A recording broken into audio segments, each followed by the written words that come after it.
দর্শক, channel I news room থেকে আপনাদেরকে স্বাগত জানাচ্ছি। আমি সাজিমান দীপু। দর্শক, আমরা জানতে পেরেছি ঢাকা আটের সম্ভাব্য যে প্রার্থী এবং ইনক্লাব মঞ্চের মুখপাত্র ওসমান হাদি, তাকে সিঙ্গাপুরে সে পৌঁছেছে এবং এতটুকু আমরা জানতে পেরেছি। এবং তার যে শারীরিক অবস্থা, শেষ অবস্থা কী অবস্থায় রয়েছে, আমাদের সারাদিন আমাদের এই নিউজটা কাভার করেছেন মির্জা ইমতিয়াজ, আমাদের চ্যানেলের রিপোর্টার। আমরা তার কাছে শুনতে চাইবো যে তার এখন বর্তমান পরিস্থিতি কী। ইমতিয়াজ, চ্যানেলের এই নিউজ রুমের এই বার্তায় এসে আপনাকে স্বাগত।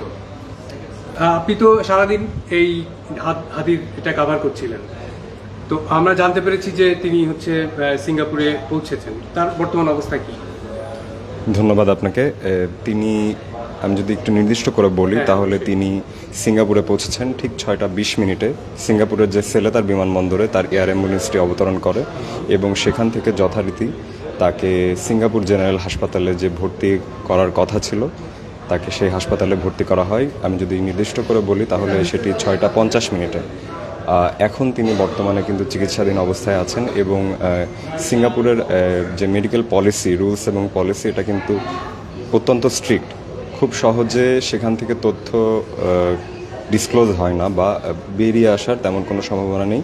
যদিও আমরা খবর রাখছি তার চিকিৎসকদের মাধ্যমে, আমাদের যে সূত্র আছে তাদের মাধ্যমে আমরা জানার চেষ্টা করছি সবসময় আসলে তার শারীরিক অবস্থার কোনো উন্নতি হলো কিনা। এবং আমরা সকলেই জানি যে তার মাথার কিন্তু গুলিবিদ্ধ হওয়ার পরে তার মাথার ভেতরে কিন্তু গুলির ছোট্ট একটি অংশ কিন্তু রয়ে গিয়েছে এবং সেই অংশটি বের করতে কিন্তু খুব বেশি সক্ষম হতে পারেনি এখানকার চিকিৎসকরা। কারণ মাথার ঠিক যে অংশটিতে, মস্তিষ্কের যে অংশটিতে তার গুলির ছোট্ট অংশটি আটকে আছে সেটি কিন্তু অত্যন্ত ক্রিটিক্যাল একটি জায়গা এবং সেখান থেকে যদি একটু এদিক ওদিক হয়ে যায় সেক্ষেত্রে কিন্তু তার পরিস্থিতি আরও বিগড়ে যেতে পারে। তো যে কারণেই কিন্তু তার মূলত উন্নত চিকিৎসা এবং সুচিকিৎসার জন্যই কিন্তু তাকে বাংলাদেশ থেকে সিঙ্গাপুরে জেনারেল হাসপাতালে তাকে ভর্তি করা হয়েছে। এবং সিঙ্গাপুর সহ আমি যদি অন্যান্য দেশের কথাও বলি, সিঙ্গাপুর, থাইল্যান্ড বা চায়না, এই সকল দেশের চিকিৎসা কার্যক্রম কিন্তু অত্যন্ত ভালো এবং অনেক বেটার। কারণ তাদের যে টেকনোলজির মাধ্যমে এবং তাদের যে টুলস, ইকুইপমেন্টসের মাধ্যমে, মেডিকেল ইকুইপমেন্টসের মাধ্যমে তারা যেই চিকিৎসা কার্যক্রম পরিচালনা করে সেটি কিন্তু অত্যন্ত আধুনিক এবং এখনই বলা যাচ্ছে না আসলে নির্দিষ্ট করে ঠিক পরবর্তীতে কি আকার ধারণ করতে পারে।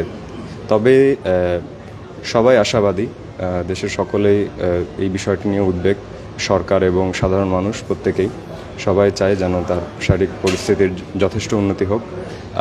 এবং আরেকটু আমি বলি যে সিঙ্গাপুরের যে জেনারেল হাসপাতাল, এখানে কিন্তু তার যে মেন সমস্যা, ব্রেনের যে ম্যাসিভ ইনজুরি, মেডিকেল টার্মে যেটিকে বলে ব্রেন ম্যাসিভ ইনজুরি, সেই বিষয়টি কিন্তু বেশ ভালোভাবেই আসলে এই বিষয়টির চিকিৎসা কার্যক্রম পরিচালনা হয় বলে আমরা জানি কম বেশি।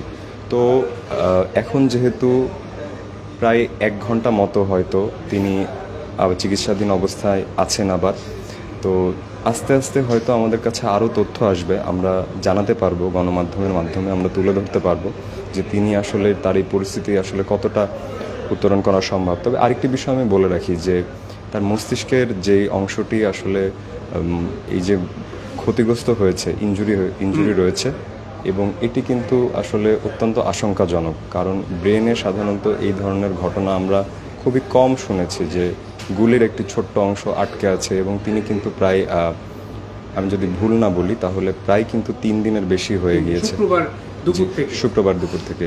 জি, ধন্যবাদ আপনাকে। তো সেখান থেকে এখন পর্যন্ত তিনি বেঁচে আছেন এবং তিনি চিকিৎসাধীন অবস্থায় রয়েছেন এবং তাকে যে এয়ার অ্যাম্বুলেন্সটি নিয়ে যাওয়া হয়েছে, এয়ার অ্যাম্বুলেন্সটির মাধ্যমে তাকে বহনকারী, সেটি প্রায় 4 থেকে 4.5 ঘন্টা পরে কিন্তু তা নিয়ে যেতে সক্ষম হয়েছে। তো এখন পর্যন্ত যেহেতু আমরা খুব বেশি যে পরিস্থিতি ছিল সেই পরিস্থিতির থেকে খুব একটা যে নিম্নগামী হয়েছে এরকম কোনো তথ্য যেহেতু আমরা পাইনি, তো আমরা ধরে নিতে পারি বা এমনটা বলতেই পারি যে হয়তো পরিস্থিতি সামনে আরও ভালো হবে, তার শারীরিক পরিস্থিতি সামনের দিকে আরও ভালো দিকে এগিয়ে যেতে পারবে, হয়তো এমনটি আমরা আশা করতে পারি। আচ্ছা, দর্শক আপনারা যারা যুক্ত হলেন তাদের জন্য একটু জানাচ্ছি যে আপনারা জানেন যে গত শুক্রবার দুপুরে যখন জুম্মার নামাজ পড়ে হাদি তার নির্বাচনী এলাকায় যাচ্ছিলেন প্রচারের উদ্দেশ্যে, তখন রিক্সা করে এই তারপরই মোটরসাইকেল যোগে দুজন সন্ত্রাসী বা দুর্বৃত্ত তাকে লক্ষ্য করে তাকে হত্যার উদ্দেশ্যে গুলি চালান এবং গুলিটি তার বাম কানের নিচে লাগে। এরপর তাকে দ্রুত ঢাকা মেডিকেল কলেজে নেওয়া হলে সেখানে চিকিৎসকরা দ্রুত তার একটা অপারেশন করেন। অপারেশন করে তারা বলেন যে তারা গুলিটি বের হয়ে গেছে। তো তারপর সেখান থেকে তারা তাদের সর্বোচ্চ চেষ্টা করেন। এরপর ওসমান হাদিকে রাজধানীর এভার কেয়ার হাসপাতালে স্থানান্তর করা হয় যাতে আরও উন্নত চিকিৎসার জন্য বা তার পরিবারের সদস্যদের অনুমতিতে বা তাদের চাওয়া হিসেবে। এরপর থেকে মানে বাংলাদেশের যে অন্তর্বর্তীকালীন সরকার সহ সবাই চাচ্ছিলেন যে তার চিকিৎসাটা যেন আরও উন্নত হয়। এরপর আজকে সিদ্ধান্ত অনুযায়ী তাকে সিঙ্গাপুরে নেওয়া হয়। এরপর আজকে যে প্রধান উপদেষ্টার যে অন্তর্বর্তী সরকারের প্রধান উপদেষ্টার বিশেষ সহকারী সাইদুর রহমান তিনি একটি সংবাদ সম্মেলন করেন এই যখন ওসমান হাদিকে নেওয়া হয়। তো এরপর জানান যে তার মস্তিষ্ক ছাড়া যেখানে গুলিটা লেগেছে তাছাড়া তার সমস্ত শরীরের সমস্ত অর্গান, হার্ট, কিডনি বা লিভার সমস্ত অর্গানই ঠিক আছে, বা শুধুমাত্র মস্তিষ্কের যে অংশে গুলি লেগেছে সেটি আশঙ্কা রয়েছে। তো সে বিষয়ে আমরা একটু জানতে চাবো, আর জানতে চাবো যে তার যে গুলি করেছে আমরা সম্ভাব্য বা শনাক্ত করেছে পুলিশ, সেই সম্পর্কে কিছু জানা যায় কিনা। তো এইটা কি বলছিলেন যে তার যে মস্তিষ্ক ছাড়া আর সব অর্গান তো ঠিকই আছে বলে? না, ঠিক আছে, উনি ঠিক এমনটা বলেনি। আমি যদি আরেকটু সংশোধন করে বলার চেষ্টা করি, সেক্ষেত্রে হচ্ছে তার যে কিডনি, হার্ট, রক্তচাপ এবং অন্যান্য যে সমস্ত অর্গান আছে সেগুলো নিয়ন্ত্রণাধীন অবস্থায় আছে। মানে নিয়ন্ত্রিত বলতে এই মেডিকেল টার্মটি উনি আসলে ঠিক যেভাবে আমাদেরকে বোঝাতে চেয়েছেন, বিষয়টি হচ্ছে যে সেই বিষয়গুলো বিভিন্ন উন্নত টেকনোলজি দ্বারা এবং ঔষধের মাধ্যমে এবং এই অক্সিজেন দেওয়ার মাধ্যমে, আমরা সকলেই জানি যে এই ধরনের পরিস্থিতিতে সাধারণত অক্সিজেন স্বল্পতা তৈরি হয় এবং রক্ত স্বল্পতাও তৈরি হয়। তো এই বিষয়গুলো আসলে এখন পর্যন্ত ভালোভাবে পরিচালনা করা যাচ্ছে এবং এই কারণে তিনি আসলে কিন্তু নিয়ন্ত্রণাধীন শব্দটি ব্যবহার করেছেন। তবে পুরোপুরি যে আসলে তার যে কিডনি, হার্ট বা রক্তচাপ বা অন্যান্য যে অর্গানগুলোর যে বিষয়গুলো, এগুলো কিন্তু আসলে খুব বেশি যে আগের থেকে একটু বেটার অবস্থানে গিয়েছে এমনটাও না, যদিও কিডনির অবস্থা একটু আগের থেকে বেটার।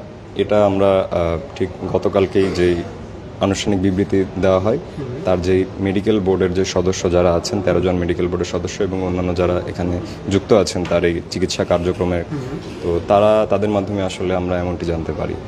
আচ্ছা, আর যাকে তার হত্যার উদ্দেশ্যে গুলি করেছিলেন তাদের একটা মামলা হয়েছে পল্টন থানায়, সেটা জানতে পেরেছি। তার বিষয়ে আপনার কাছে কোনো আপডেট আছে কিনা? আমি খুবই দুঃখের সাথে জানাচ্ছি যে আমি আসলে সে বিষয়ে খুব বেশি সুস্পষ্টভাবে বলতে পারছি না, কারণ সে বিষয়ে আমার আসলে সেরকম সংবাদ কাভারেজের সুযোগটা হয়ে ওঠেনি। তবে আমি চেষ্টা করব আগামীতে যদি আপনি এই ধরনের কোনো বিষয় আমার কাছে জানতে চান বা মানুষের কাছে যদি আমি বলতে পারি, অবশ্যই আমি সেক্ষেত্রে নিজেকে। ধন্যবাদ। তো দর্শক, আপনি ছিলেন আমাদের সাথে চ্যানেল আই নিউজ রুমে। তো এই ছিল আমার কাছে সর্বশেষ আপডেট ওসমান হাদি সম্পর্কে। পরবর্তীতে আমাদের সাথে যুক্ত হবেন এই আশাবাদ ব্যক্ত করে শেষ করছি। ধন্যবাদ।